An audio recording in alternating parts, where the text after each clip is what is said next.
बिस्मिल्लाहिर्रहमानिर्रहीम। नाज़रीन अस्सलाम वालेकुम। आप देख रहे हैं साबिर शाकिर यूट्यूब चैनल। आज है 15 नवंबर साल 2019 और दिन है आज जुमअतुल मुबारक का। आज हमारे पास दो ख़बरें हैं, बहुत ही अहम तरीन ख़बरें हैं। एक तो है वज़ीर आज़म इमरान ख़ान की हुकूमत गिराने के लिए साजिशें और ताने बाने और जोड़ तोड़ शुरू हो चुका है, इसके बारे में बताएंगे। और वज़ीर आज़म इमरान ख़ान की आर्मी चीफ़ जनरल क़मर जावेद बाजवा से मुलाकात हुई, उस मुलाकात का अहवाल क्या है यह भी आपको बताएंगे। और क्या अपोजिशन कामयाब हो पाएगी हुकूमत गिराने में, और हुकूमत क्यों गिराना चाहती है ये भी आपसे होगी। और जाते जाते नवाज़ शरीफ साहब का मामला भी आपको बताएंगे कि हाई कोर्ट में उनका मामला कल तक चला गया है और कल अब लाहौर हाई कोर्ट फ़ैसला करेगी कि उन्हें बैरून मुल्क इंडेमनिटी बॉन्ड्स के साथ जाना है या अदरवाइज़। तो ये फ़ैसला कल होगा। लेकिन सबसे पहले जनाब, आपको याद होगा कि अक़वाम मुत्तहिदा में वज़ीर आज़म इमरान ख़ान ने एक तकरीर की थी। उस तकरीर को बहुत पसंद किया गया था क्योंकि वह मुस्लिम उम्मा की भी तर्जुमान थी, वो पाकिस्तान के अवाम की भी तर्जुमान तकरीर थी, और वह मकबूजा कश्मीर में जो कुछ जुल्म व सितम हो रहा है उसकी भी तर्जुमान एक तकरीर थी। वो एक सही सच्चे मुसलमान लीडर की तकरीर थी जो कि अक़वाम मुत्तहिदा में की गई, और उसमें उन्होंने अक़वाम मग़रिब को भी ललकारा था, उनको भी उनके दोगलेपन का दोगला चेहरा दिखाया था। तो वो तकरीर जो है वो काफ़ी बड़ों को पसंद नहीं आई, जिसके बाद अब ये एक थीसिस चल रहा है कि जनाब वज़ीर आज़म ऐसा होना चाहिए जो फ्लेक्सिबल हो, जो अकोमोडेट कर सके, जो बहुत नरम मिजाज हो, जिससे कोई नाराज़ ना हो, और दूसरे मानों में कि वो बात ना करे, मुस्लिम उम्मा की बात ना करे, वो पाकिस्तान की बात ना करे, वो कश्मीर की बात ना करे, वो इज़राइल के ख़िलाफ़ कोई बात ना करे। इस तरह की बातें हो रही हैं। तो अब ज़ाहिर है ये चीज़ें थीं। धरना ख़त्म हो गया, मौलाना का धरना चला गया है और उसमें पीपल्स पार्टी ने बहुत ज़्यादा साथ दिया हुकूमत ना गिराने के लिए। मैं आपको बता दूं कि पीपल्स पार्टी अगर मौलाना फजलुर रहमान साहब के साथ मिल जाती तो काफ़ी मसाइल पैदा हो सकते थे। मुस्लिम लीग नवाज़ ने जो कुछ हासिल करना था वो कर लिया। अब ये एक चल रही है कॉन्स्पिरेसी कह लें, अपोजिशन के ताने बाने, साजिशी ताने बाने, और ख़ास तौर पे ख्वाजा आसिफ साहब ने सबसे पहले कहा कौमी असम्बली में कि जनाब इंतखाबात होंगे और हमारे मुतालबे पे होंगे, और हुकूमत को कुछ पता नहीं है।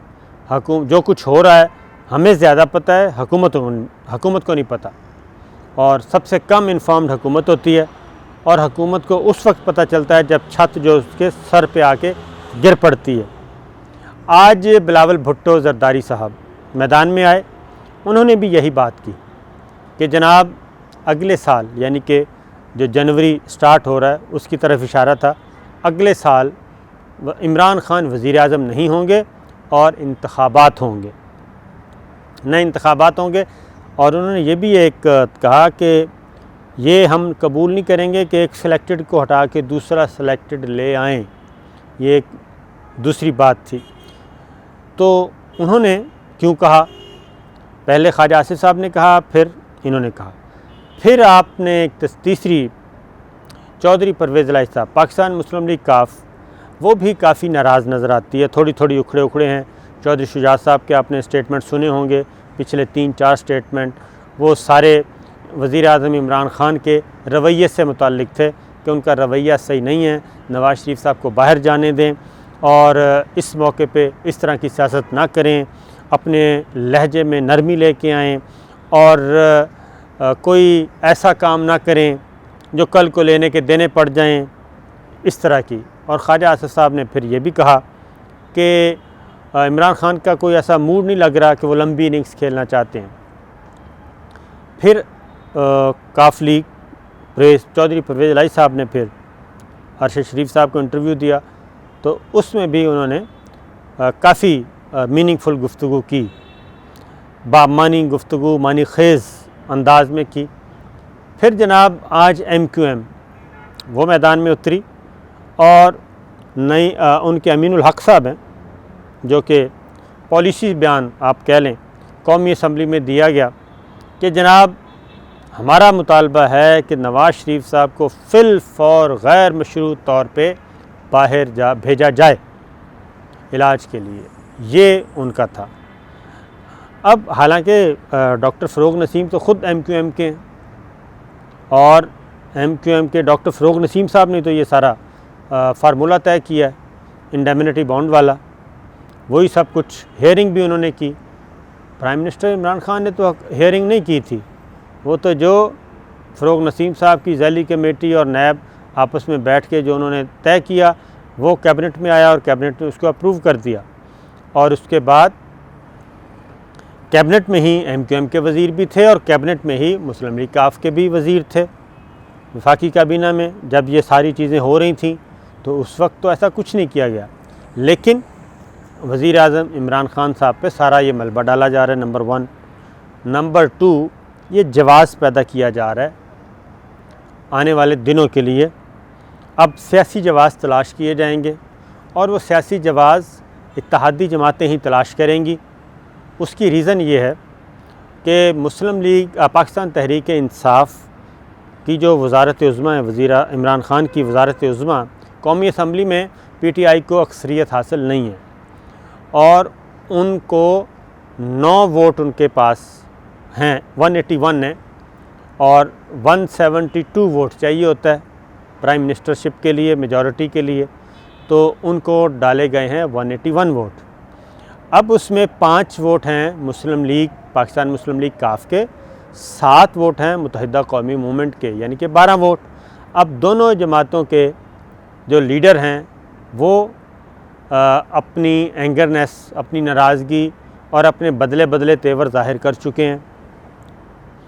BNP मैंगल, उन्होंने तो कैबिनेट में भी नहीं बैठे, उन्होंने तो सिर्फ वोट दिया हुआ है, वो हुकूमती बेंचों पे नहीं बैठे, उन्होंने सिर्फ वोट दिया। उनके 4 वोट, 12 और 4 16 वोट ये हो गए। और GDA 3 वोट हैं, वो जिधर बाकी जाएंगे उधर वो चले जाएंगे। तो ये वो तनासुब है, ये बैलेंस ऑफ पावर जो है, ताकत का तवाज़ुन कौमी असम्बली में, वो इन जमातों के पास है। पाकिस्तान मुस्लिम लीग काफ के पास है, मुत्तहिदा कौमी मूवमेंट के पास है, BNP मैंगल के पास है और GDA के पास है। और सिर्फ 2 जमातें, कोई इनमें से 2 जमातें साइड पे हो जाएं तो मामला ख़राब हो सकते हैं वज़ीर आज़म इमरान खान के लिए, ये पलड़ा फिर उधर चला जाएगा। लेकिन ये ज़रूरी नहीं है। मैं अब अगली बात कि तहरीक अदम इत्तेमादी लाएंगे ना, सबसे पहले इत्तेहादी जमातें कोई ना कोई वजह बना के वजह बयान करेंगी और कहेंगी कि जनाब हुकूमत ने, क्योंकि मुत्तहिदा कौमी मूवमेंट जो है वो भी एक मुआहदे के तहत आई है कि जनाब कराची में आप ये करेंगे, हैदराबाद में ये करेंगे, ये फाइनेंशियल पैकेज होगा, और इस बुनियाद पे उन्होंने हमायत की है। वो कहेंगे कि जनाब हमारे मुतालबात पूरे नहीं हो रहे। BNP मैंगल पहले ही वार्निंग दे चुकी है बजट के मौके पे, पाकिस्तान मुस्लिम लीग काफ भी कह सकती है।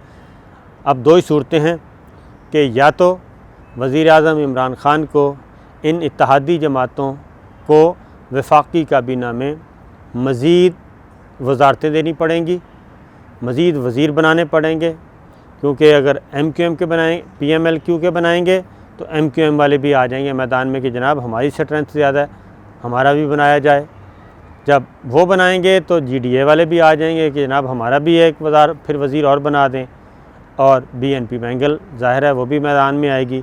तो जब वफाकी काबीना में आप इनको अकोमोडेट करेंगे तो फिर आपकी अपनी जमात के पास क्या बाकी बचेगा, एक और मुसीबत। तो आने वाले दिनों में ये इमरान खान साहब को इस तरह की जोड़ तोड़ की सियासत, साजिशी जो कॉन्स्पिरेसीज़ हैं, वो इनका सामना करना पड़ेगा। तो या तो वो ब्लैकमेल होंगे और इनको अकोमोडेट करेंगे, अपने असूलों पे कंप्रोमाइज़ करेंगे। जो मेरे पास इत्तलात हैं वो यही हैं कि वो असूलों पे कंप्रोमाइज़ नहीं करेंगे, लूला लंगड़ा इक़्तिदार वो नहीं लेंगे, और अगर बहुत ज़्यादा मसाइल हुए तो हो सकता है फिर वो ख़ुद ही नए मैंडेट की तरफ जाएं असम्बली डिज़ोल्व करें और उन्हें कहें कि जनाब नया इलेक्शन करवाएं, जो जीतेगा अवाम जिसको फ़ैसला करेगी, जिसके हक़ में वो हुकूमत बना ले। तो वो भी अब इमरान ख़ान साहब जितना बोझ उठा सकते थे वो उठा चुके हैं, इससे ज़्यादा वो बोझ नहीं उठाएंगे, यानी कि वो मज़ीद कोई कंप्रोमाइज़ की तरफ नहीं जाएंगे। ये उनका है मिजाज। आज जो वज़ीर-ए-आज़म इमरान ख़ान की और आर्मी चीफ़ की जो मुलाकात हुई है वो एक बहुत अरसे के बाद हुई है और मेरा ख़्याल है कि काफ़ी अरसा हो गया, कोई आई थिंक 2 महीने तो हो ही गए हैं। ये 2 महीने के बाद ये मुलाकात हो रही है और इस दौरान अगर कोई मुलाकात हुई तो उसकी कोई ख़बर जारी नहीं की गई, अगर हुई होती तो ज़रूर जारी करते। फिर आज ज़रा उनकी फ़ुटेज भी देख लें, जो बॉडी लैंग्वेज है वो भी ज़रा थोड़ी सी कुछ बता रही है, तो इसलिए हम उसके कंटेंट पे नहीं जाएंगे कि उस मुलाकात में क्या चीज़ें ज़ेर बहस आई और क्या नहीं आई। वो आने वाले दिनों में जैसे जैसे पता चलता जाएगा हम इंशाअल्लाह आपके साथ शेयर करेंगे। लेकिन फ़िल वक्त ये आज की मुलाकात जो है वो थोड़ी सी इम्पॉर्टेंट थी और रूटीन से हट के थी, कंटेंट वाइज भी। अब जनाब ये सारी सिचुएशन हमने आपको बता दी। अब देखते हैं कि इस चौमुखी लड़ाई में वज़ीर-ए-आज़म इमरान ख़ान एक मंझे हुए सियासतदान किस तरह बनते हैं। वो अपनी हुकूमत भी उन्होंने बचानी है और इत्तेहादी जमातों की जो एक सियासी ब्लैकमेलिंग या जो सियासी घूरियाँ हैं उनको वो कैसे अकोमोडेट करेंगे और अपने असूलों पे भी कैसे कायम रहेंगे। तो ये आने वाले दिन काफ़ी मुश्किल होंगे इस मामले में। अब चलते हैं जनाब नवाज़ शरीफ साहब। नवाज़ शरीफ साहब का मामला आज फिर लाहौर हाई कोर्ट में फंस गया। फंस इस सेंस में गया कि सबसे पहले तो वफाकी हुकूमत ने और नैब ने दोनों ने कोर्ट की, लाहौर हाई कोर्ट की जुरिस्डिक्शन जो है वो चैलेंज कर दी कि आप पहले ये फ़ैसला करें कि क्या आपको ये दायरा समात है या नहीं, क्योंकि ये मैटर जो है वो इस्लामाबाद हाई कोर्ट से मुताल्लिक है, इस्लामाबाद नैब से मुताल्लिक है। सज़ाएँ इनको इस्लामाबाद एहतसाब अदालत से हुई थी, तो इसलिए इस पे पहले फ़ैसला करें। उस पे तो खैर लाहौर हाई कोर्ट ने कह दिया कि ये हम सुन सकते हैं, लेकिन बाकी जो अपील है, बाकी जो मैटर है वो कल सुना जाएगा, यानी कि हफ्ते के रोज़, और उसमें यह डिसाइड होगा कि नवाज़ शरीफ साहब पे जो इंडेमनिटी बॉन्ड की शर्त लगाई है वफाकी हुकूमत ने बाहर जाने के लिए, वो बरकरार रहेगी या वो सेट असाइड हो जाएगी। इसके लिए हम कल तक इंतज़ार करते हैं। इजाज़त दीजिए, अल्लाह हाफ़िज़।